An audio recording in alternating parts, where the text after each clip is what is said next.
Good afternoon, everyone, and welcome again to your Friday afternoon habit. We have Chakrachat. And we are here again for another engaging and meaningful discussion that hopefully will bring you deeper in your yoga practice and even beyond your mat. So last week we talked about the importance of movement through our guest, teacher Paolo. And I think regardless of our intermittent connection, no, we were able to learn how yoga can be of great help in managing our anxieties and worries, especially during these difficult times. And we delve also in the challenges that we experience having to go through online yoga practices. Yet we appreciate each other for really finding ways to be okay and to practice yoga amidst these difficult times. As always, we are challenged to listen to our bodies and always to create a balance in our life.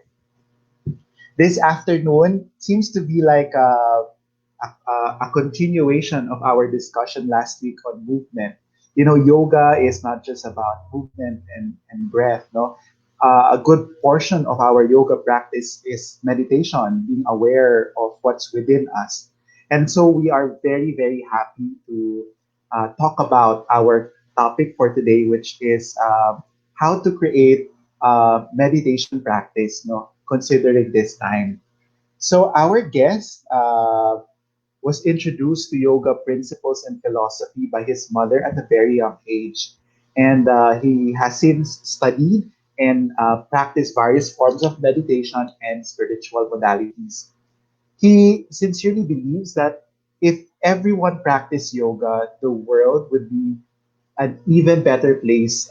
So he founded Conscious Spirit Yoga to share the different path of yoga to various communities and sectors, as well as co-founded Enlight Philippines, a collective of spiritual teachers based in the Philippines. He is also the co-director of Medicale Yoga Institute, which aims to bring teacher trainings only available abroad to the Philippines. He also leads Kirtans with equal fervor, um, but what with his love for music more so entwined with the divine. He is also a lifelong martial artist. Wow, that's very interesting. And later, maybe we can talk about it as well. From a graceful, calm practice to fierce movements, his extensive background in various disciplines allow him to express a wisdom between the extremes, and it is his passion and advocacy to share this balance with everyone, which is one of the aims of yoga. So, ladies and gentlemen, let me all welcome our guest for our Chakra Chat session for today. We have Teacher JC. Welcome, Teacher JC. Good afternoon. Good afternoon, Teacher Sam. How are you, Teach? I'm great. Thank you so much. It's an honor to be here. Manila, Cagayan de Oro. We're connected. Yeah, Yes. and it's also our honor, Teach, for you to guest here in our program. Oh, likewise, I'm humbled. Oh, can I just say happy birthday? Oh, thank you. Thank you, Thank Teach. you. Thank you very Yeah, much. that's why I was so happy. Wow, I'll be talking to Teacher Sam, birthday boy. Thank you, Teach. Salamat. So, Teach, earlier when I was introducing you, it was mentioned in your introduction that you started to learn about yoga at a very young age. So, could you kindly elaborate on that? When did you start your passion for yoga and mindfulness began? Okay, yoga per se, I was not sure, but it would be around before 10 years young. My mother would be meditating every day on the dot at 4 a.m. As in 4 a.m., she would be awake, dressed in white, with her crystals, her cards, everything. And that was in the 80s. Okay. And she would already be doing that. For me, it wasn't something I found unusual. It was just something I grew up with. So it was something that I saw. It was never inculcated in me to do the practice. She never mentioned you should be doing this, but she would always invite me to sit next to her. And a lot of the times I did, but a lot of the times I also, being a kid, would just get up and leave, and then she wouldn't mind. But every so often, I actually get to manage to stay longer until such time that it developed into 30-minute practice, then a 1 hour practice. I mentioned the age 10 because I clearly remember how my mom would tell me at around that age that, wow, you're doing the meditation next to me from the start all the way till I finish. So I remember those words clearly. So in my mind, it set a tone to me that okay, so it means it's good. If I sat with her from start to finish, it means I did something. So it sort of like was a reward thing in my mind. But little did I know that it was already the foundation that she was already developing in me. Like I said, I was never forced into it. It's just now that I think about it, it was unusual growing up seeing that. But in now, 2020, even before, there are a lot of yogi moms already. But back then, it wasn't common apparently. And I never went out and told people about it that, oh, at home it's like that, because I thought it's just the way I grew up. And there were also a lot of yoga books at home. I'm a voracious reader, and there was no internet then in the 80s. Okay, I was born in 77. So growing up in the 80s, we were, I would say, we were experts at what was at home. Unlike kids now, they just turn on their gadgets, they go to different worlds. Us, we were relegated to outside with our playmates or inside. Whatever book was at home, whatever VHS or Betamax, we kind of knew from by heart. So I read the books. A lot of them were pretty deep, but still, my being OC, I read everything from start to finish. So I kind of had a grasp already. But I I would say that it's my mother's compassionate way of raising me that really inculcated it, or rather, yoga into me. She never really called it yoga; she called it spirituality. Uh, but then every so often, she would take me to a place that she would say, "Oh, let's practice yoga." So that's where I start to hear yoga, also from the books. Mhm. Sige, teach for the benefit of our viewers, no, meditation has always been part of our yoga practice. What is meditation really, and how does it work? I'm sure that later we'll be having a sample for a meditation practice, but in general, how can we understand the idea and concept of meditation? Yes, I actually love that question very much. To be technical about it, it's one of the eight limbs of yoga. But for me, if you go down deeper or even another end of the spectrum, the more practical side, meditation is everything. Even the way we speak right now, the way we talk, it's verbal meditation. How we have this interplay and connection, which in itself is yoga already. Waking up with mindfulness. By the way, mindfulness for me is a new word because growing up I didn't really hear that word. It's sort of very westernized, but being Asian, reading all the Asian scriptures and texts and books, I I never really came across that word until later on. Okay, it's connected, it's the same, but then they try to make it a separate genre and a separate teacher training, a separate practice. But for me, it's the same. Waking up with mindfulness or with intention, with consciousness, stretching, that's already a bit of a meditation for me. Walking is meditation. Washing dishes is meditation. But to be technical about it, people tend to shy away from meditation because of ideology, philosophy, religion. They they see it as a separate practice, and separation, division is in itself contrary to meditation because meditation is connection, regardless of religion or ideology, regardless of gender, race, political affiliation. Allow yourselves to ground, to sit. That in itself is meditation. And people say that they can't meditate because so many things come to mind. The mere fact that you're there, uh, the effort, the trying to meditate is in itself meditation. what people think of meditation as just clearing everything, that's practically perfection. Um, for me, meditation is just sitting and breathing. Now, if thoughts come to mind, great. Acknowledge, release, or think. And if you want to focus on that thought, then maybe you could focus and allow it to be integrated into you. Ask yourself why you're thinking that thought. If not, then move forward. Think of something else or just think of the connection. You could always come back to the breath anyway. Yeah. I'm sorry. I'm a meditation nerd. I'm a yoga nerd. I love to talk about yoga.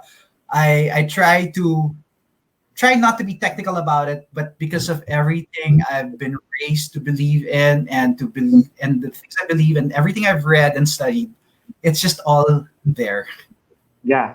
And thank you very much, Peach, no, because it's the first time that parang I felt the idea of meditation based on how you describe it. I really like the three words that you mentioned, no, that meditation is really about connection, being conscious, and at the same time being present. And without going and dwelling into the technical idea of what meditation is, I think that these three words best represent the idea of meditation. But Mhm. each, parang it seems easy to have a meditation practice if someone is guiding you. But considering Yes. nowadays that most of the Yes. studios, no, we talked about this last week with teacher Paolo, most of the studios are Yes. not really opening. And how can we create that meditation habit? Do we really need someone to guide us to meditate, especially for beginners? Okay. My first guided meditation teacher was my mother, Bajin. So Bajin is her yoga name, her spiritual name. And she doesn't even want me to use her birth name, the name that's on her certificate, because no, she said, this is my name now. And she got it even before I was born. That means it was in the mid 70s. Uh, she always just told me to sit down and then asked me to either fully close or partially close my eyes, and she would guide me. I had a guide, after which she would give me cassette tapes of guided meditation, both Western medical relaxation tapes, which she says are also meditation, and also Indian guru tapes that were recorded from the 60s. And I would listen. So, yes, I feel it's very essential to have a teacher, to have a guide. We're very fortunate that in this day and age, there's so many um, opportunities to learn online. You have, well, YouTube, you have apps. Unfortunately, the other end of the spectrum is also there's so many options that we have this decision exhaustion and paralysis brought about by what to choose and who to learn from. We also have to be careful with regard to, well, credentials, with regard to legitimacy. I feel these are also important. I'm not saying that someone who didn't have formal training will not be effective. I'm just saying that if you want to start, perhaps it's best to start with someone who really knows what he's doing, because meditation has different effects on different people. Some may or may not like it, even though I feel that everyone should do it. So yeah, I feel that having a teacher, having a guide is essential. In the event that you don't have a teacher, for example, electricity is out, and then it's too dark, you can't read a book on meditation, then just sit still. That in itself is meditation, and that is one of the hardest things to actually start, to sit, to be still. I also noticed that when you talk to me about what I said about meditation, I realized that the way I describe it was never the way the West or even science describes meditation now, with a byword or by phrase, stress release or stress relieving. I never saw it as that, because the way it was inculcated in me is meditation is connection to God. So regardless of how you view, it just so happens because of that connection, because of of your divinity, then perhaps stress will dissipate. Or what's stress compared to your connection to the divine? So there. Right. So, Teach, I am curious in terms of because you seem so passionate about meditation. Do you also bring this idea of meditation in your family, in how you relate with family members? Yes. Um, my wife is a Kundalini yoga teacher and Mm. also an energy healer. Even though she's still in the corporate world, running the family business, our son, who's 16, we always have him join us. He loves his jujitsu. I respect that and I love that as well. But no, you have to remember to sit still as well, to join us every time we meditate the way my mother did it for me. And I'm thankful that we have all of these gongs and balls at home. If our son is getting bored, my wife would start doing sound healing. So at least there's music involved. Yes. Meditation with regard to our chores. Yes. There's no house help, so everyone does chores. We tell each other, okay, this is essential. This is part of who we are.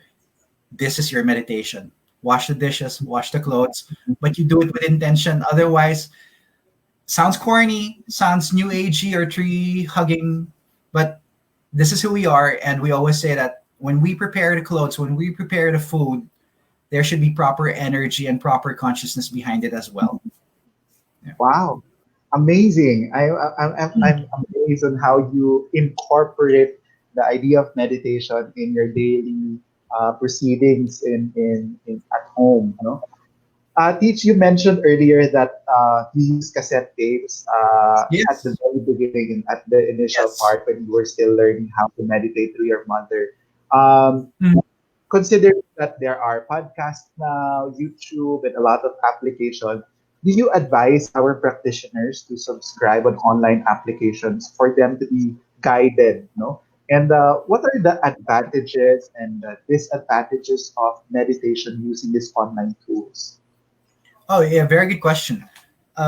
Yes, whatever works. So if you have access to the internet and you could invest in an app or the I would I would. The great thing about apps is there's actually free trials. There's free meditations, and I've come across some. I've even listened to some. Some are big names, some are new, some are well known, some aren't. But at the end of the day, yes, apps are a business. But if these meditations available with apps are available for some, especially on the go, and people who are very techy who love apps, then yes, if it will help them, absolutely. Even YouTube, just playing a guided meditation that's free, I would partake in it. And how will I know if it's good? It really is relative to the person, just like any yoga class, yoga style, yoga teacher. One resonates with one while the other doesn't, and it's okay. So yes, I would absolutely uh, advise to try an app, to try a subscription even. Now, what are the drawbacks? There's dependency. Okay, the mind always has excuses. So sa Tagalog, 'di ba, kung gusto may paraan, or may kung may solusyon, kung wala eh wala. So sometimes internet's down or the app has a glitch. And because of that, okay, I want to do my meditation today. So that's the drawback that I see. When in fact, these apps, these videos, these guides are actually just, for me, the gateway to having your own home practice. And when I say home practice, I don't just mean literally inside the structure of the house. I mean home practice as well, as even in the office or even outside on vacation in nature. You take your home practice with you, your home being your body as well. So whatever you learn, you can take it. So if you already did practice with some apps and you have some words that resonated with you, take those beautiful words with you wherever you are, and it becomes your home practice. That's why there's such a thing as mantras, regardless of the language, even though before it was Sanskrit. Now it's all English because we're very westernized. Even a simple word as empowerment. If you just close your eyes or partially close and think of the word empowerment, affirming it for yourself, That in itself is meditation. Empowerment, it's like 2 seconds. That's a meditation in itself. Wow. Sige, Teach. With all the things that are happening around us, all the anxieties and the negativities we hear and the experiences we have, how important is meditation, especially during these times of the pandemic or with our new normal, like kids doing online learning, adults working at home, etc. How can we use now, or how can we maximize the power of meditation in our current context? Meditation for me has always been a non-negotiable, meaning it's an essential of life. And a lot of people, whether they know it or not, whether they call it meditation or not, practice it. Growing up in a Catholic school, we always start the day with prayer. We end it with prayer even before recess or lunch or a meal. That in itself for me is meditation, even though technically people would say prayer is different from meditation, different from so and so. For me, I try to see the big picture and see it as one, because the moment I start to separate everything into different pigeonholes, you become too technical about it and the essence gets lost. So even just praying is a form of meditation for me. That's why in yoga we have the japa beads, the mala beads. It's meditation. And then if you go down the line through history, you also have the prayer beads of Catholicism. We have the rosary, and then Islam has their beads. It's really just a circle with different names. So prayer, that's meditation. Everyone has been meditating. Even if you go to church, you kneel down, you close your eyes. Sometimes you think, sometimes you implore or ask help. That's meditation. How important is it? It always has been from the start of humanity, especially now in these times of crisis where people need to remember that in spite of everything, we're still connected to God or the divine. Then that in itself will help. I'll be honest with you. I've also been feeling under the weather. The 2 weeks ago, I felt very weak for no reason, but I self-contained myself in the house, and hey, I'm strong. I'm back. I've been practicing every day. I'm thankful for both my movement practice and my meditation, which I feel boosts my immunity. I have two styles of meditation that I practice on my own, which is really just letting go of everything, focusing on the breath, and also creative visualization where I see myself vibrant and healthy and aspire for other good things. So, yes, it's so important. I can't stress this enough. And sometimes when I share it to others, I don't even call it meditation. I just call it anchoring yourself to the present moment. Hmm.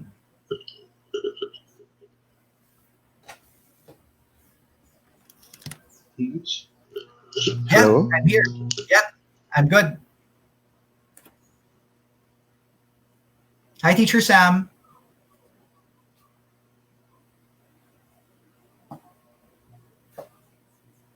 Teacher Sam. Hi. Yeah, I'm Hello, here. Teach. Yeah, Okay. I'm here. Sorry, I, Mhm. I, I think I lost the last two sentences each. Oh, okay.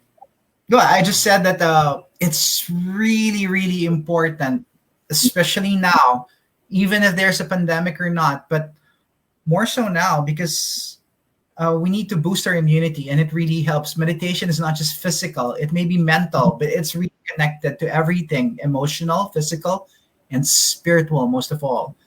And I always, even when I lead a meditation now, sometimes I don't even call it meditation, especially for others who I feel are not as used to the term. I just call it anchoring yourself to the present moment. Sometimes I just call it breathing, really. Hmm.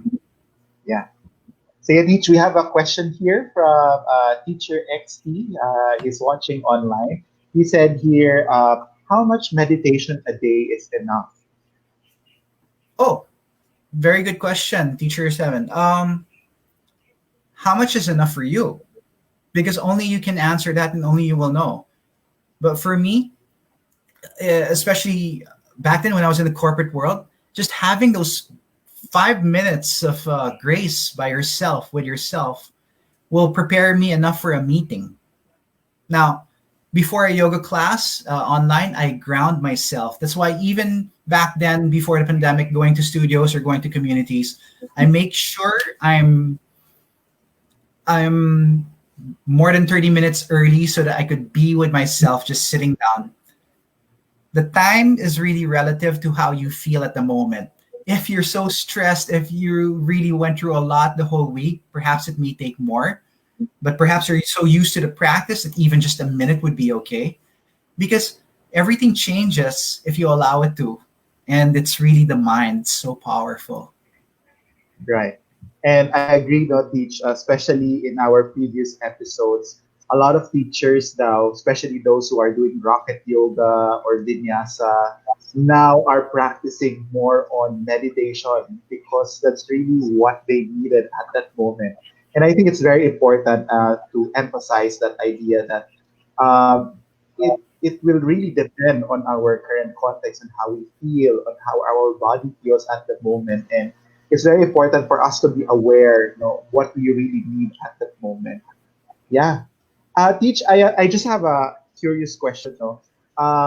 Considering that meditation seems to be a personal activity, why do some, for example, prefer doing it with other people, considering that it's more of a personal activity? Well, one, we're, how do I say this? We're social creatures. We're also, I feel, more effective interdependent. Not independent, not dependent, but interdependent. We also like the feeling of having others around. I also feel that others feel more confident when there is someone else, just so that if they feel that they are going by the wayside or unsure, there is another person there that they could perhaps open one eye and look and make sure that they're okay.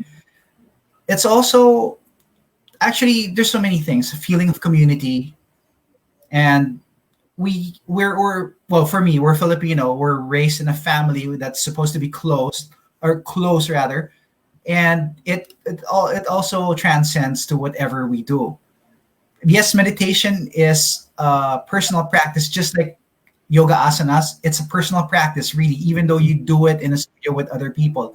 And yet, it's so nice to flow and practice with others, because there's this, how do I say, everyone emanates a vibe, an energy, whether people believe it or not. We have this auric field around us. That's why, perfect name, Chakrachat. We have the vortexes swirling, and everything transcends from there. And we feel the vibe. And if you like the person that you're meditating with or practicing with, you'll notice, wow, even though I'm feeling sluggish, all of a sudden you could do all these highfalutin poses. And it's inspiring. And just like that, we also have the camaraderie of having this initiation that we shared.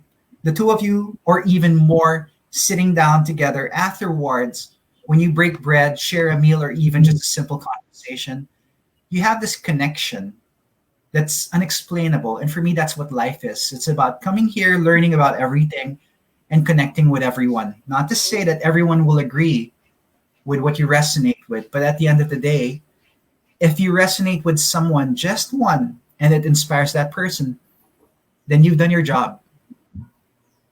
Yeah. Thank you very much, Teach. No, I totally agree with the idea of connection. We've been doing Chakra Chat for quite some time already. And different guests would have different energy. And right now, I really feel the connection that you have been mentioning earlier. And it's the first time that I consider this Chakra Chat as a form of my practice, as a form of, meditating as well. And so thank Oh, you. that's so nice to hear. That's so nice to hear. Yes, in order for me to really love what I was doing in the corporate world, even though technically I love the competition back then. Now I've changed my life. Um, I saw it as meditation. I saw it as, even though it was very active, very type A, it was meditation for me, because it was building up who I was and my body and my physicality towards my end goal, my soul. So yes, it's meditation, and you being able to talk to someone and get a little insight and add your own is actually a coalition of beauty for me. It's very spiritual. It's yoga, it's connection. So that for me is meditation. Teach, as a meditation teacher, what are the challenges and rewards that you have experienced in, sharing your meditation practices? Very obvious is the seeing someone enjoy the practice that was shared to me by my mother. Why do I love it so much? Because it has a connection to my family, which is number one for me. Because I'm an orphan now, both parents have passed on. So for me to share my parents' legacy means so much to me. And for me to see how someone feels the way I felt as a child means the world to me. So it's sort of like an anchor to the joyous times that I had. So having having that experience shared with others and them having that experience, which they in turn tell me means a lot.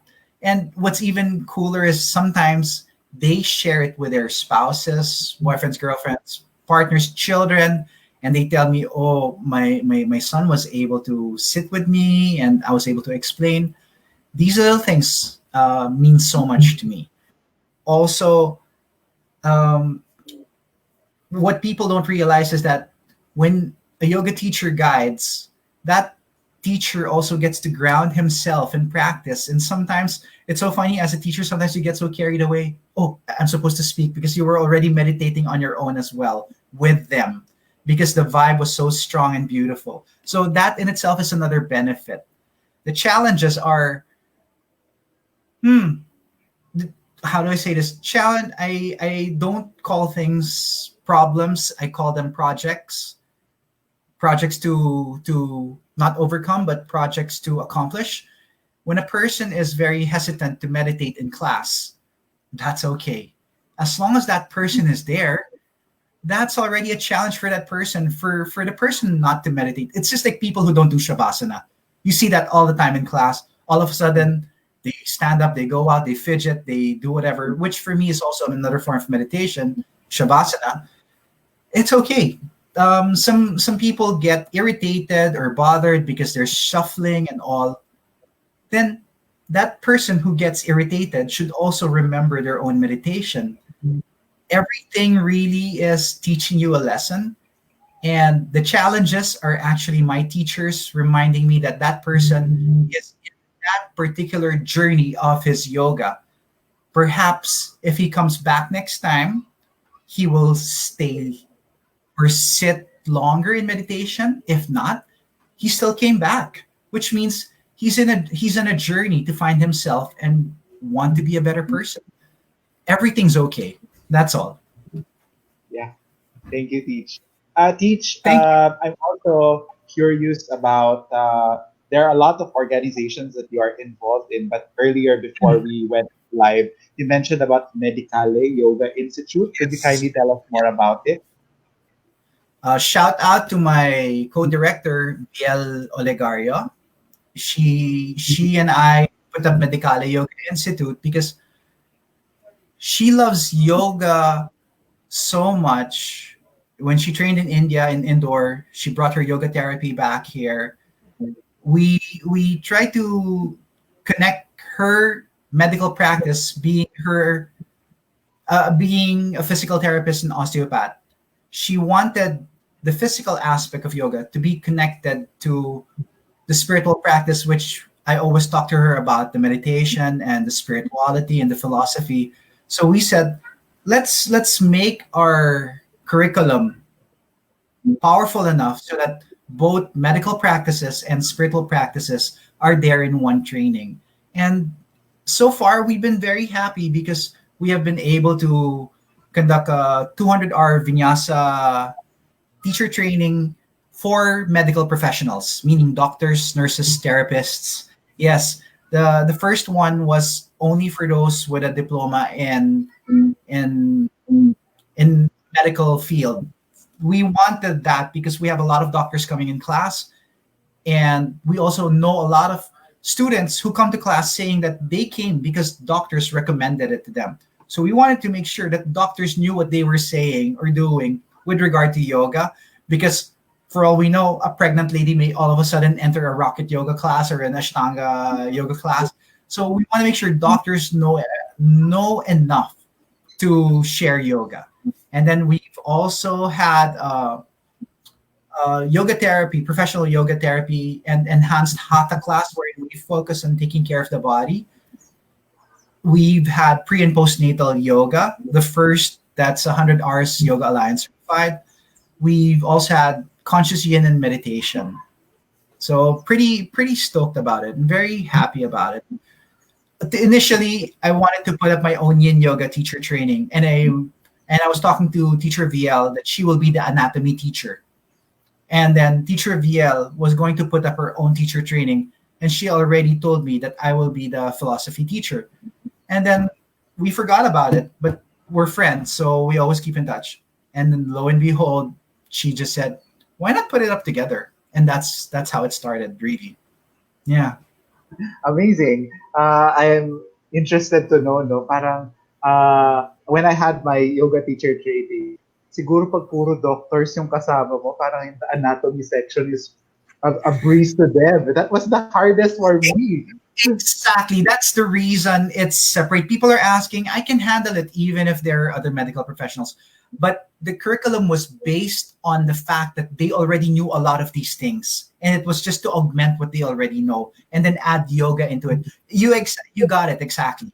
That's the reason why it's not being elitist. It's just that there's a separate curriculum. That's why doctors study what they study. It's because they already need to do this or know this already. That's the only reason. And you got it. Galing. Hmm. Amazing. Sige, I'm not teach. I'm not a medical professional. I'm not a medical professional. It's Yeah, Via yeah. who is. Yeah. Mm. Pero ang galing kasi you created this concept of like creating a specialized program for doctors. And you know, like these professional doctors, they know kasi how to help their patients, no? Through yoga. So it's a very beautiful mix of everything. Absolutely. Exactly. And even though I don't consider yoga teachers as medical professionals, I would consider us life professionals, and in life, medicine is a part of it, health is a part of it. So it's all Yeah. inclusive, really. Mm. Sige, teach. We have a question here from our comments. What to do when strong emotions come up in meditation or in everyday life? Do you have some tips on how to deal with these emotions? Yeah, broken heart, despair, anger, it's all part of humanity. These are all teachers.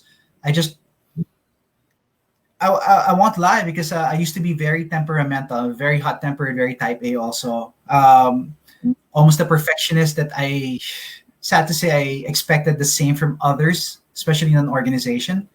Mhm. But I owe meditation is what reminds me that this is me, and how I feel is a reflection of me, and how another person views me is also a reflection of them.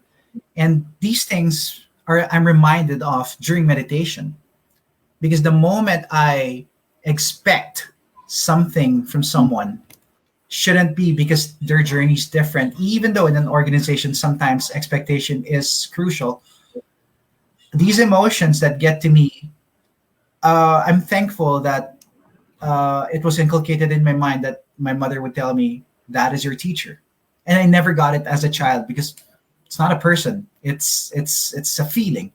Exactly, that's your teacher. Even your even a broken relationship is your teacher. Even the person who broke your heart is your greatest teacher at the moment. So all of these things that I'm feeling, even a client who promised that didn't purchase, or your superior in the company who who is supposed to, well, who reprimands you, these are all your teachers. And I'm just reminded that It's part of my meditation. And I also ask myself, I don't overanalyze, I just ask once, why am I feeling this way? And then I answer, oh, it's because when I say, well, I catch myself. For example, my superior back then would reprimand me. Oh, it's because my boss got mad at me. But when I ask myself, oh, my boss means I'm already pointing to someone. When I was raised to always remember that I'm actually responsible for everything on my own with regard to how I feel. So I have to ask myself, why am I upset that I got reprimanded? Then sometimes it's because I feel I did a good job, but I still got reprimanded. That's my ego, and it shouldn't affect how I view myself. So it's the meditation constantly reminds me, if you will allow it to remind you. But if the emotions are so strong, then maybe just a little more meditation practice should come to mind. And it takes years for some, decades for others. That's all. It's all good. Sige, teach. Before we go to a meditation exercise, which you will be leading, thank you very much. Do you have other things you would want to share? Like, where can we find you if we are Sure, interested in meditation? Maybe you can invite our viewers right now. sure. We've done a meditation teacher training, by the way. It was included in our conscious yin yoga. I say conscious because the yin yoga that I developed is has a lot of old school practices such as mudras, mantras, chanting. It involves a lot of spiritual aspects to the yoga. So we just had that's the last two teacher trainings that we did. We did one in Baguio and we did one in Manila. And do you know, Teacher Sam, we were supposed to go to Cagayan de Oro to do a yin yoga and meditation teacher training this year. But of course, because of what happened, then maybe, just maybe next time. A lot of people are messaging if we'll do it online. It hasn't crossed our minds yet because yoga teacher training feels so good when you're in front of the other person with your classmate, forming a bond, a community, a family. So yeah, so please, I'm on Instagram and Facebook as Conscious Spirit Yoga. Conscious with a letter K. Oh, here, letter K. Conscious, and K you see is a very sacred letter, both in Sanskrit and Filipino. Now, Conscious Spirit Yoga and then Medicale Yoga Institute, Medicale with an E at the end of medical. We're both on Instagram and Facebook. Please feel free. I teach an online yin and yang yoga class every Monday and Friday at 11 a.m. Feel free to message. Yeah, I'll give you a free class. Also, my wife, Yuewa, Denise Rocco de Leon, is a Kundalini yoga teacher. She teaches every Saturday sound healing in Kundalini. So there's so many ways for us to be connected, and I try to be as amiable as I can. Yeah. Sige, teach. Before we proceed with our meditation exercise, your wife said hi as Yeah, well. yeah, And then we have here Rachel yeah. Rachel Bonifacio. Bonifacio, shout out to Treehouse Yoga, and of course, teacher Debbie. I believe she's in Indonesia right now. Shout out to teacher Debbie. Sige, teach. So we can now have each our meditation exercise. Okay, so first of all, I just want to say thank you for the opportunity to be able to share. And I want to thank everyone online sharing your vibe as well. So everything is energy. And having said that, let's begin to enhance and harness that energy by grounding, sitting down wherever you are, shoulders round and relaxed, and start with a breath. However, which way you breathe, observe it. Every breath counts because the breath is life. It's prana, it's life force. Every inhalation And every exhalation completes the cycle and circle of healing. And we thank Mother Earth for every time we inhale the beautiful trees, the plants that give us life. We give back to them carbon dioxide, food. It's a beautiful cycle. And for that, we're grateful as well. So stay a few more moments with your breath.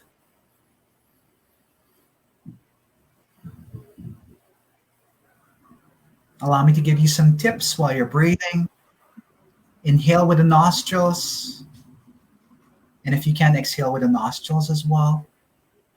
Another tip is if you could exhale longer than the inhalation, that would benefit you, for you could flush out everything else. And keep in mind that yoga is the union of body and mind, with spirit encompassing everything. So with our mind, creative visualization comes to play. As you inhale, I want you to visualize vibrant light entering you, surrounding you, as within, so without, as above, so below. Allow that vibrancy to oscillate within. And perhaps in your mind, sweeping your body scan, beautiful from top to bottom. And perhaps there's something you're feeling, emotional or physical. Allow that energy to take hold, maybe even sweep. And as you exhale with your mind, exhaling everything. So you're a clean slate, which makes it better for you to just take in everything else that you want. So this is your life. In meditation, I also consider this life design. Design your beautiful life that you're meant to live. Even if it's just to reach out to someone later after meditation, just say hi. Or maybe it's to start that's something you've wanted to start. You want to write a blog, an article, or a book? Then just write the title or the first sentence. Allow your meditation to be your life. At work, while eating, in relation to others, everything is connected. And everything simply is. So mentally repeat after me. I am empowered. And I empower others. I am inspired. And I am inspiring. I am compassionate, beginning with myself. And I am happy. I share my bliss.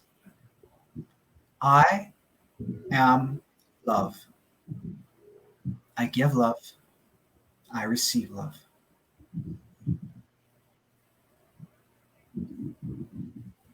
I want you to put your hands together in front of your heart, prayer pose, Anjali Mudra, energy receptors together, very powerful.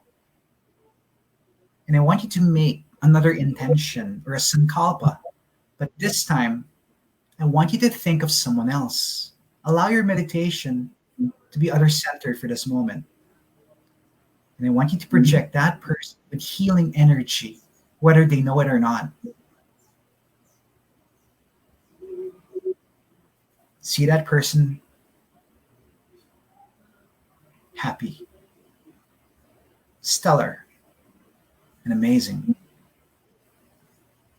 And now come back to yourself, your being. See yourself right now in your prayer pose from a third person perspective, as if you're floating and you can see yourself seated. And I want you to say to yourself, thank you for simply being. Gently, with the next inhalation, gently blink your eyes open.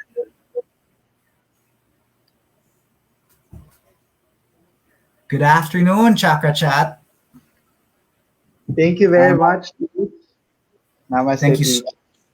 Namaste. I'm very happy, teach. This actually made my day so special. Thank you so much. Thank you so much. I'm very honored. Actually, truth be told, Teacher Sam, I can't wait for everything to be okay so I can see you in person and hug you. Because we're Yeah, family. thank you. Salamat, salamat, teach. And thank you very much for all our viewers out there. And this has been another amazing experience and amazing connection episode, here in Chakra Chat. And we hope to see you soon in our other episodes. Namaste, everyone. Absolutely. Namaste. Thank you very much.